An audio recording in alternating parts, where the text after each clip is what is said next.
Қайырлы таң, қымбатты менің оқырмандарым, амансыздар ма? Мен осы бүгіннен бастап күнделікті таңертеңгі бұрын алдыңғыдай болғандай таңғы хабарларымды, таңғы марафонымды деп айтасыздар ма, таңғы эфирлерімді бастадым. Білмеймін, бұл бір айға созыла ма, жоқ, 2 айға созыла ма жаздағыдай. Сондықтан өзім бүгін даусым естіліп тұрса сіздер қосу таңбасын, плюс таңбасын қоя салыңыздар, мен комментарийімді өшіріп, бүгінгі айтатын ақпаратымды айта кетейін. Күнделікті сағат тура 8-де мен сіздерді осы эфирде күтетін боламын. Қайырлы таң баршаңызға. Жаз айларында мен сіздермен 2 ай бойы бәйтеректің айналасында таңғы эфирде бірге жүгіріп, бірге жаттығуларымызды жасап жүгірген болатынбыз. Көп нәрсені, нәтижелерін өздеріңіз де көріп жатсыздар. Сондықтан бүгін бәрі плюс болып тұрса, онда комментарийді өшіріп қойын, уақытты созбайын, сіздердің де уақыттарыңызды албайын. Енді менің айтқым келгені, мен негізі 40 күн жоспарлап отырмын. 40 күн бойы осы таңғы эфирлерде күнделікті сіздермен бірге бірінші айтатын ақпараттарымды айтып, одан кейін жасайтын тапсырмаларымды сіздерге беріп, одан кейін тілегімізді тілеп күнімізді бастасақ екен. Бұл бір 15 минутқа, мүмкін 20 минутқа созылатын шығар. Сондықтан барлық жұмыстарыңызды қоя салып, дәл қазір менімен бірге осы бір керемет күнді, бүгінгі жексенбінің әдемі күнін бастасақ деп ойлап отырмын. Ал бұл 40 күн бойы біз сіздерге қалай атасаңыз да өздеріңіз біліңіздер, тазару марафоны, жаңару марафоны, міне жаңа жыл, жаңа сиыр жылы келді. Осы түрлі алдағы шаруаларымызды бітіріп, қаңтар айында бір наурызға, жаңа жылға бір жаңарайық, тазарайық. Осы қазағымыздың жаңа жылына бір керемет әсермен, бір жаңа мен дейді ғой, новое я дейді, новый немен бастайық. Қарапайым, күнделікті қарапайым нәрселер арқылы адам әрекет ету арқылы өмірін таңғажайып оқиғаларға, тіпті басқалар емес, өзің айнаға қарап таңғалатын оқиғаларға толтыратынына мен кәміл сенемін. Себебі менің өмірім соған нағыз үлгі. Егер де дәл қазір қиналып отырсаңыз, өміріңіздің қандай да бір соқпақтарынан, тағдырдың қандай да бір сізді тоқпағынан қиналып отырсаңыз, менімен бірге 40 күн бойы осындай таңда 15-20 минутыңызды бөліп, өміріңізге керемет жаңалық, керемет жаңару енгізсеңіз болады. Білмеймін, бұны орысша айтқанда обнуление дейсіз ба, жаңару дейсіз ба, тазару дейсіз ба. Әрекет жасауымыз керек екен. Әрекет жасауымыз керек. Мен осы дайректте маған өте көп хаттар келеді. Осы 6 жыл бойы инстаграмда осы жерде хат жазып, қыздардың, тіпті соңғы кезде ер азаматтардан да оқып, олардың нәтижелерін көріп, мен бұрын тек қана әйел адамдарға ғана осының бәрін айтып жүретінмін. Оказывается, ер адамдарда өзінің отбасын сақтауда, өзінің өмірін жаңартуда, өзінің өмірін өзгертуде керемет бір күшке ие, керемет бір әрекеттер жасайды екен. Сондықтан бәріңізге мархабат. Қыздарға да, жігіттерге де таңғы эфирлер бұл керемет. Таң нәсібі тәңірден дегендіктен, сондықтан осы таңғы эфирлерімізді мен сіздерге арнаймын. Ал ондай болса кеттік. Бізді мына отбасында ер болсын, әйел болсын, қайсысы есті, қайсысының есі бар. Бұрын мен әйелдерге деп айтатын, себебі бізде әйелдер кішкене живучий, кішкене өмір сүргісі келеді, тыпырлағысы келеді, ер азаматтар ренжімесін. Әйелдер бір жаңалықтың бастамасы бізде әйелдер деп ойлайтынмын да, сосын мен барлығын әйелдерге айтатынмын. Бірақ маған көбінесе хаттар келіп жатады, ренжіп жатады, неге сіз ер азаматтарға да айтпайсыз деп. Сондықтан бүгіннен бастап баршаңызға осы жаңа күнді, жаңа менді жасауға менімен бірге гоу дейміз ба, кеттік бәріміз. Ер азаматтардың арасында, ер мен әйелдің арасында кім болса да, кім сіз қазір мені естіп отырсаңыз, сіз естісіз. Ес деген сөзді мен алдында да түсіндіріп айтқан болатынмын. Адамның мына арпалыс өмірден, таңертеңнен кешке дейін жүгірістен, қарыздан, қиындықтан, сонау арқамызға пәленбай жүктен, бала шаға асыраудан, жұмыстан бәрінен есіміз шығып кетеді екен. Есалаң деген сөзді айтқан кезде қазақта өте қатты ренжиміз. Қазір мысалы маған біреу сондай сөзді айтса, мен қатты ренжимін. Бірақ ол дұрыс, былай қарасаң, есің алаң. Сен кредитқа алаңдайсың, сен балаға алаңдайсың, сен квартплатаңа алаңдайсың, сен жұмысыңа алаңдайсың, сен бүкіл өміріңе, денсаулығыңа алаңдайсың. Алаңдап жүріп есің шығып кетеді екен. Сондықтан егер де отбасымды сақтаймын, өмірімді сақтаймын, қарыздан құтыламын, әдемі өмірге келем, өмірімді жаңартамын, тазартамын десеміз, есімізді кіргізейік. Ал ес қайдан кіреді? Есің барда елің бар. Қазақта сөз бар ғой, есің барда елің тап деп. Ал мен соны өз түсінігім бойынша есің барда елің бар екен. Есіміз кетсе елімізден жоғалтып аламыз. Күйеуімізден айырылып қаламыз, баламыздан айырылып қаламыз, әйелімізден айырылып жатамыз, ақшамыздан айырылып жатамыз, бизнесімізден айырылып жатамыз. Басты нәрсе қатынаста да болсын, ол бизнеста да, ақшада да, денсаулықта да ең басты нәрсе Алланың бізге берген сыйы. Осы 18 000 жаратылыстың ішінде жануарлардан біздің артықшылығымыз ол біздің есіміз. Сондықтан есімізді түгендейік, есімізді бар қылайық. Бүгін мен сіздерге айтатыным, әсіресе мені осы қыз-келіншектер тыңдап тұрған шығар. Біз бүйтіп армандаймыз, біздің проблемамызды бір күнде біреу келіп фук еткізіп алып тастап, бір күнде таңғажайып өмір, таңғажайып квартиралар, машиналар, бизнес бәрі бола қалса екен деп. Болады, мен сіздерді сендірейін, бәрі болады. Егер де сіз ақырындап шаг за шагом, степ бай степ соған келсеңіз, ол сіздің бүгінгі әрекетіңізден басталады. Мейлі, айналаңызда адамдар арақ ішіп жатыр ма? Айналаңызда адамдар не істеп жатыр? Мүмкін күйеуіңіз қазір сізді изменять етіп жатыр. Жұмысыңыздан шығарып жіберді бастығыңыз. Қандай қиындық? Кетіп қалды ма? Бүкіл әлем сізді тастап кетті ма? Сіздің бүгінгі менімен бірге бастаған бір қадамнан бастап сіздің жаңа өміріңіз басталады. Біздің өміріміздегі, үйіміздегі, мен баспананың да, енді мені тыңдап отырған адамдар теорияға қатты кірмей ақ қойын, нақты әрекеттерді айтайын. Бұрыннан бері қанша семинар, қанша онлайнда тыңдап жүрсіздер. Баспананың құдіреті, бізді мына бүгінгі басымызды паналап отқан үйіміздің құдіреті әйел адамға да, ер адамға да өте маңызды. Сондықтан ең бірінші қыздар, бүгін міне жексенбі күні ең бірінші төсегіңізден бастаңыз. Бисмиллахыңызды айтып, бүкіл жамандықтың бәрін, постельдеріңізді сырып тастаңыз. Лақтырыңыз, жуыңыз. Білмеймін, от ана. Мына біздің аналарымыз кезінде, мүмкін оны маған біреулер түсінбей айтатын шығар. Қарапайым сіріңкемен ақ. От ана, менің өмірімді, менің отбасымды тазалап берші деп. Содан кейін стиральныйға салыңыз. Қолмен жуатын болсаңыз, қолмен. Су ана, менің төсегімді, менің отбасымды, менің ақ төсегімді тазалап берші. Сосын әппақ постеліңізді салыңыз. Менің әрдайым осы 23 жыл болды күйеуіммен тұрған. Көбінесе армандаймын, көбінесе алатыным ақ постель. Ақ төсек деген әппақ постель. Шамаңыз жете ма, сатып алыңыз. Шамаңыз жетпей ма, үйдегіні қандай цвет болсын, мейлі, бір күні ол ақ постельге жетесіз. Ритц Карлтонның жаңағы 5 жұлдызды отельдің әппақ мамықтай постеліне сондай қылдырып үйіңізге сатып әкелуге Алла тағалам нәсіп етсін. Ал бүгін не бар? Қолыңызбен су ана, осы тазала. Біздің өміріміздегі себебі әрбір ұрыс керіс, әрбір үйдегі бірін-бірі жақтырмау, осуждение. Фу, сен бүйтіп істеп қойдың ғой, сен маған жақпайсың, саған бекер күйеуге шықтым, сені бекер әйел қылып алдым. Әрбір нәрсе прям жаңағы низкий вибрация дейді ғой, атын атауға жеркенем да, жаман нәрселерді сенің төсегіңе отырғыза береді екен. Сенің басыңа, сенің баспанаңа отырғыза береді екен. Төсегіңнен бастап бәрін, бұрыннан сыпырғышпен бұрыштардың бәрін, торларын алады екен, алушы едік қой. Торлардың бәрін алып, үйдің бәрін жаңартып, тазартып, бөлмеңнен шамаң ештеңеге жетпей жатса, көбінесе депрессияда жатқан, стрессте жатқан, қиналыста жүрген әйелдердің қолдары өзінің үйіне жетпейді, далаға қашады. Себебі үйдегі жаңағы низкий вибрация, жаңағы алтәріптілер әйелді сыртқа қуады, еркекті үйге қуады. Керісінше, еркектің жолы далада, әйелдің жолы үйде болса, ер азаматты мына инь-янь дейді, ақ пен қара дейді, осы екеуі арпалысып жатқан дүние ғой. Сол әркімді өзінің орнынан көтеріп тастайды. Таңертең тұрған кезде әйелдер жұмысқа асығады, баласын да тастап, күйеуін де тастап, бәріміз тастап жүгіреміз. Мен де сондай болғам. Мен де күнделікті өсіп жатырмын. Мен де бір керемет идеальный періште емеспін, бірақ мен өз білгенімді осы қыз-келіншектерге, осы сіңілілеріме адаспас екен, шатаспас екен, отбасын сақтауымыз керек. Отбасын, өмірімізді, Қазақстанды, елді, жер планетасын бәрін сақтауымыз керек. Біздің қолымызда, көбінесе аналардың қолында, әкелердің қолында.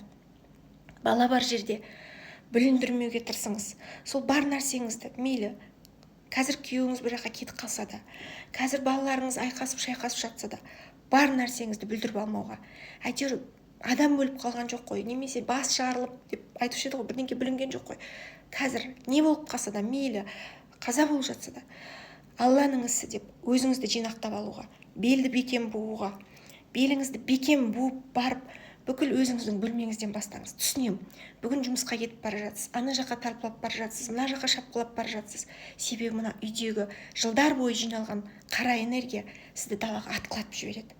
Әйел адам далаға қашқан кезде шашымыз жалбырап, білгенімізді істеп кетеміз. Ақырындап бастаңыз. Шамаңыз бүгін неге жетеді? Бір ғана тумбочкаңызды тазалауға жете ма? Бісміллә деп.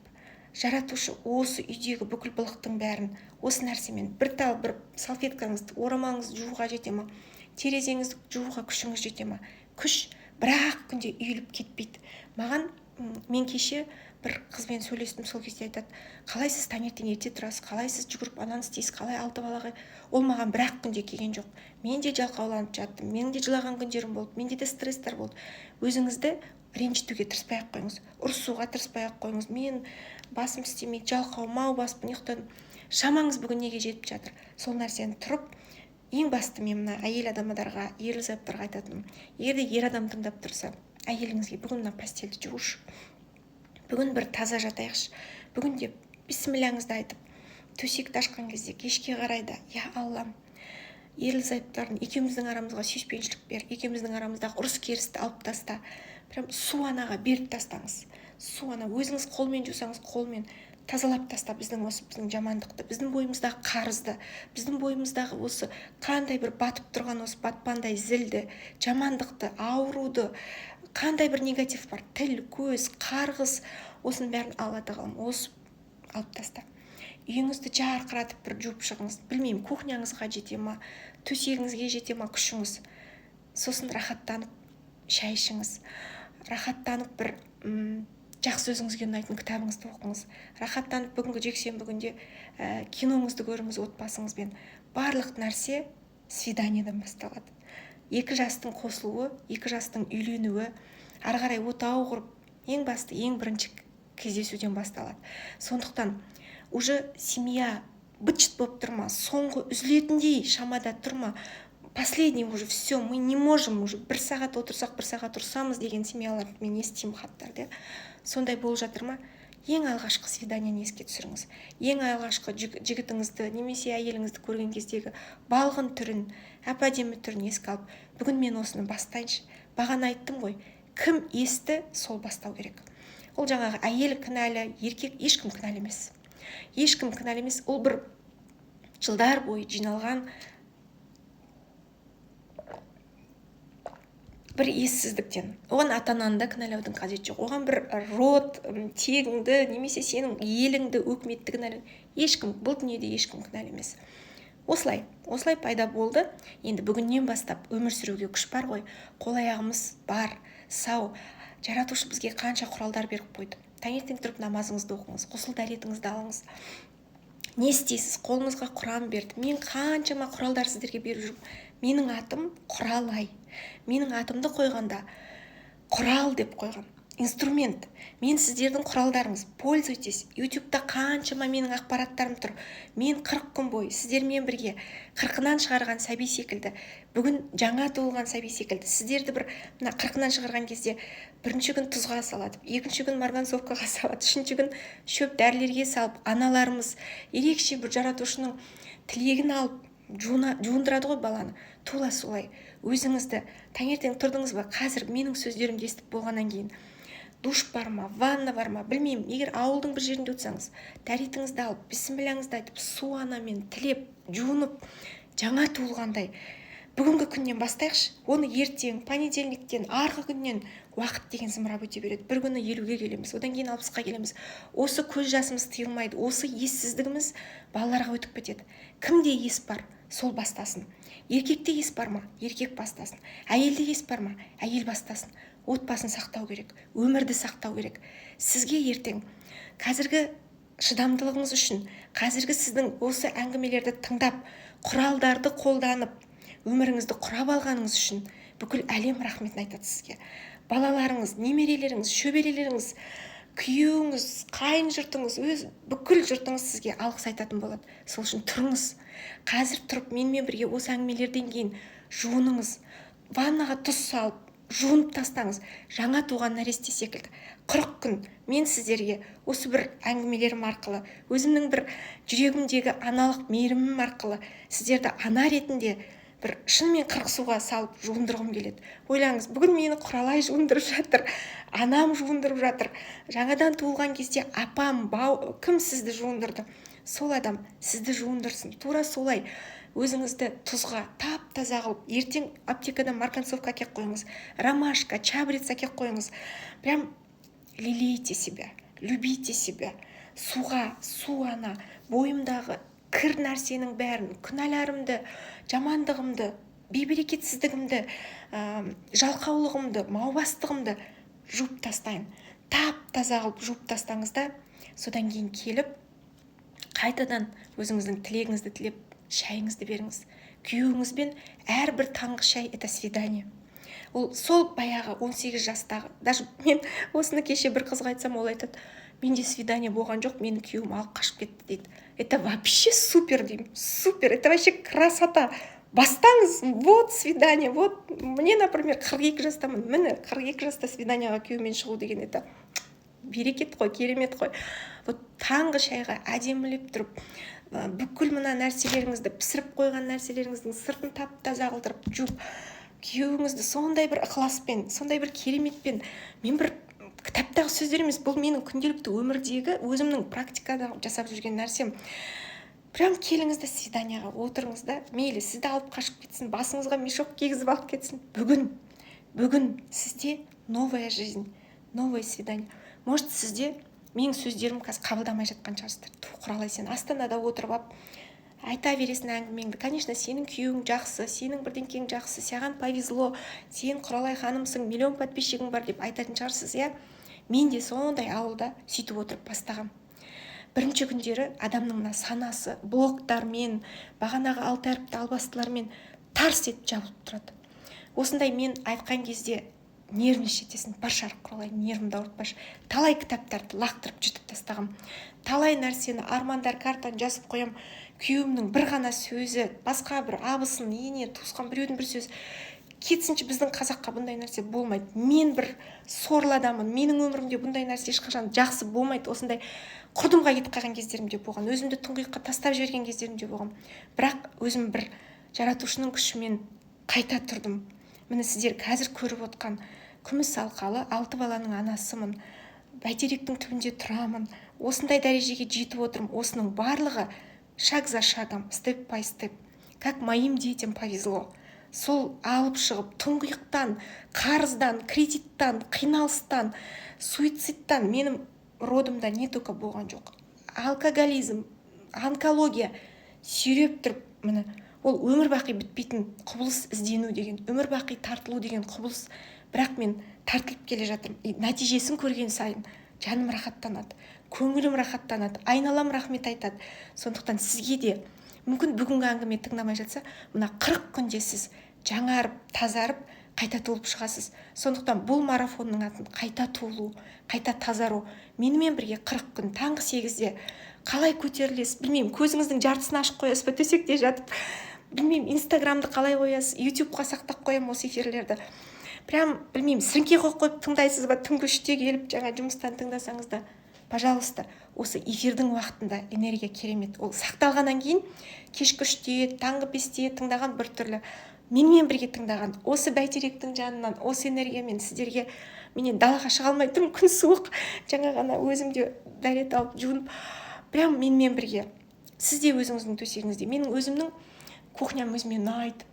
Қыздар қатты ұнайды. Осы ас үйім, өзімнің ошағым деп. Даладан келген кезде амансың ба, үйім, мені күтіп тұрсың ба деп. Көп адамдар мені түсінбейді, бірақ жақсы көремін. Осы жерден сіздерге эфирге шығам. Давайте тазарайық, жаңарайық. Спасите свой брак. Семьяларыңыз сақтаңыздар, өмірлеріңіз сақтаңыздар. Құрдымға кете берсеңіз, ешкім сізді алып шықпайды. Сол ілгек алып шығатын бүгін мен болайын. Маған сеніп 40 күн бойы таңертең тұрып, осы бір әңгімелерді 15 минут, 20 минут уақытыңызды алмаймын. тыңдап, қазір тыңдай алмай қалсаңыз ютубтан тыңдап, инстаграмнан тыңдап, таңғы тілекке менімен бірге таңғы жаңаруға қосылыңыздар. Бәріңізді қош келдіңіздер деймін. Құралуға, жаңаруға, өмірді құрауға, және менің құралдарыммен, 20 жыл жинаған құралдарыммен, менің өзімді жасаған құралдарыммен бірге қолдануға кеттік, қыздар. Вау деп өмір сүреміз. Ал енді таңғы тілегімізді тілейік. Қолдарыңызды, аяқтарыңызды бос ұстап, вдох люблю, выдох благодарю. Прям бүкіл энергияңызды мына адамның өзінің баспанасында, ол 15 квадрат болсын, ол қандай кіркір, қандай ескі болсын, ол біреудің арендованный квартирасы болсын, общежитиясы болсын, өзіңіздің энергияңыз ол жер сіздікі бүгін. Алла тағала даладағы 20 градус суықтан сізді осы жерде сақтап отыр. Басыңызға пана беріп отыр. Рахметіңізді айтып, ең бірінші Аллаға, содан кейін баспанаңызға. Вдох деген кезде люблю, благодарю. Люблю, благодарю. Үйіңізге жіберіңіз. Әйел адам даладан үйге кіріп келген кезде, ер адам да даладан. Мен әлі 40 күн бойы сіздерге күшті ақпараттарымды осы 20 жыл айтып жүргенде тағы да пересказывать етіп айтып жүретін болам. Есіктен кіріп келген кезде біздің энергиямыз бүкіл үйге кіреді. Сол кезде люблю, благодарю деп кіріңіз. 15 квадрат үйіңіз 150 квадратқа ауысады. Үйде жатқан күйеуіңізді Құдай далаға алып шығады, жұмысқа, қолына жаңағы күрегін беріп, ақшаларды табуға, еңбек етуге, далада қаңғып жүрген сізді үйіңізге кіргізіп, тамағыңызға, ошағыңызға алып келеді. Сондықтан любовь и благодарность. Жақсы көріңіз, жақсы көруді үйреніңіз. Бүгін мүмкін ештеңке сізге ұнамай отырған шығар, сөзімде, өзімде, бірақ ұнап кетеді. Шын айтам, 40 күн шыдаңыз, 40 күн өзіңізді давай там Айгүл, Майгүл, Шайгүл, Құралай, Назгүл, тұр бүгін өзіңіздің атыңызды айтыңыз. Бүгін мына Құралай деген бірдеңке істепті ғой. Сонау Қошмамбеттен Бәйтеректің жанына жетіпті ғой. Мен де жетем. Мен де өсем. Бір қызым Европада оқып жатыр, бір қызым Америкада оқып жатыр. Бәрі тегін грантпен. Ешкім оларды бір әке, көке, чиновник, өкіметтің бір взятка, ештеңке жоқ. Таза, адал еңбекпен сіз де жетесіз. Мен жеттім, сіз де жетесіз. Мен соны ауылда отырып, Қошмамбетте отырып, менің бір қызым Европада оқитын болады, бір балам чемпион болады, бір балам талантты болады, бәрін жазған болатын. Соның бәрі Аллаға шүкір орындалып келе жатыр, сіздікі де орындалады. Сондықтан бүгін бастаңыз. Сеніңізші маған, қазақты жасайтын сіздер аналар, үйіңізді, отбасыңызды, ошағыңызды жасайтын сіздер аналар. Сондықтан үйге кірген кезде, шыққан кезде люблю, благодарю. Давайте. Енді менің мынандай жұмыс дәптерлерім бар. Егер де сіздерде бар болса, бар, өзі 1500 теңге тұрады деп жарнаманы ұрып жібереді дейді. Бәрі жақсы да, осы мен осы аяқ жағын бұзып жіберетін жаман. Бірақ енді ол да өмір. Мен де өмір сүргім келеді. Еще күшті өмір сүргім келеді. Сондықтан сатып алыңыздар. Менің сторисқа қоям, номерларын алсаңыз болады. Ішінде керемет дұғалар бар. Тілектер бар. Джозеф Мерфи, Сен-Жерман, Правдина, Құрандағы Алланың 99 есімі, қандай істерге арналған өзім 20 жыл жинаған блокнотыма, міне мынандай блокноттарға жинағандарды өстіп басып шығарғам. Так что менің энергиямен төсегіңіздің басында тұрса, Құралай тұр екен, тез-тез оқу керек деп ойлайсыздар. Бүгінгі күнге арнайтын дұғаны менімен бірге оқыңыздар. Бұл тілек. Егер сіздердің қолдарыңызда болса, 10-шы бетін ашып алыңыздар. Жұмыс дәптердің сырты сары, осындай жұмыс дәптер. Я Аллам, өмірімдегі қиындығымды, жамандығымды, қарызымды, ауруымды, ауыртпалығымды жеңілдете көр. Жүрегіме жылулық, көңіліме нұр, жүрегіме үміт пен сенім, басыма бақ, өміріме махаббат берші Аллам. Алақанымды тек саған жайдым, бүкіл жүрегіммен саған бұрылдым. Ұлы Аллам, менің тұлымым сенің қолыңда, сенің үкімдеріңе бағынамын. Менің маңдайыма жазған тағдырың әділетті. Аллам, өзіңнің кітабыңда келтірген, немесе өзіңнің тылсым біліміне жасырған аттарыңмен мен сенен Құранды, жүрегімнің жұбанышы, көкірегімнің сәулесі, қайғы мұңдарымнан арылтушы етуіңді сұраймын. Аллам, менің жақсы істерім мен жақсы қасиеттерімді көбейт, жан жағымдағыларға жан жылуымды сыйлауға, оларды тек қуантуға, оларды кешіруге күш бер Алла. Жыламай және жылатпай өмір сүруге қуат бер Алла, көмек бер Алла. Ұлы Аллам, саған бар иманыммен сендім, сені бүкіл жүрегіммен сүйемін. Сен менің ойымдағыны білесің, Аллам. Мені өзің жақсы көрген пенделеріңнің арасына қос. Жаратушым, өзіңнің сүйіспеншілігің мен махаббатыңнан мені алыстатпа. ұлы Аллам, жүрегіме имандылық құйып, тура жолға сала көр. Әумин. Менде осы жұмыс дәптерде жазылған дәптерлердің қағаздардың барлығы 20 жыл бойы сабақтардан, семинарлардан, дәптерлерден, журналдардан, телевизордан, радиодан тыңдап жазғандарым. Білмеймін, біреулер ренжіп жата ма, авторлық құқығым ана жерде білмеймін. Жүрегіме жаққан, өміріме қолданған, өзімнің өмірімде көмек берген дұғалар, тілектер орыстардан, Правдинадан, Джозеф Мерфидан, Батыстан, Лилиан Тудан, Луиза Хейдан, қайдай кімді көрдім солардан алып жинаған өзімнің ақпараттарым. Сондықтан маған қолданған нәрсе сіздерге де болады. Оқыңыздар, тілеңіздер. Алла тағалам сіздерге барлық тілектеріңізді берсін. Өмірлеріңізде қандай жамандық болсын, қиындық болсын, соның бәрі ағып жоқ болып, осы жаңа жылда, осы 21 жылда бақ береке сіздерге келсін. Ұл сұрағаныңызға Аллам ұл берсін, қыз сұрағаныңызға қыз берсін. Өмірлеріңіз мәнді, сәнді болсын. Әйел бақытын, ана бақытын тілеймін. Ер азаматтарға абырой тілеймін, атақ тілеймін, бай, қуатты болуларын тілеймін. Ер азаматтарымыз аман болсын, еліміз аман, жұртымыз тыныш болсын, бейбітшілік заман болсын. Ел басқаратын азаматтардың жүректерінде имандылық болып, халыққа деген сүйіспеншілік келсін. Әумин. Аллаху акбар. Ал енді күнделікті таңғы сағат 8-де мен сіздерді күтемін.